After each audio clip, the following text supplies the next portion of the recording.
আমরা চাই বিচারহীনতার সংস্কৃতি থেকে বেরিয়ে বিচারিক বাংলাদেশে প্রবর্তন করার জন্য।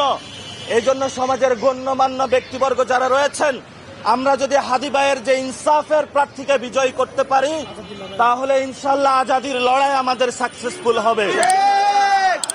আপনারা জানেন দ্রব্যমূল্যের ঊর্ধ্বগতি হয়েছে, তেলের দাম বেড়ে গিয়েছে, গ্যাসের দাম বেড়ে গিয়েছে, সিন্ডিকেটগুলো নিয়ন্ত্রণ করছে, আমাদের সকলের অবস্থা খারাপ হয়ে যাচ্ছে। আমরা সকাল থেকে বিকাল পর্যন্ত চাকরি করি, কয়টা টাকা পাই?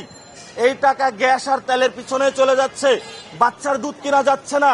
সমাজের যখন আমরা যাই, ঘরে গিয়ে অন্যান্য সামগ্রী দ্রব্য আমাদের ক্রয় ক্ষমতার বের হয়ে চলে যাচ্ছে। আমরা সরকারকে আহ্বান জানাবো, দ্রব্যমূল্য ক্রয় ক্ষমতার মধ্যে নিয়ে আসুন, জনগণকে মুক্তি দিন, অর্থনৈতিক বৈষম্য থেকে সাম্যের সমাজ প্রতিষ্ঠা করুন। পরিশেষে বলতে চাই, আমাদের ভাইদেরকে খুন করেছে যারা, শেখ হাসিনা ভারতে এখনো পালিয়ে আছে।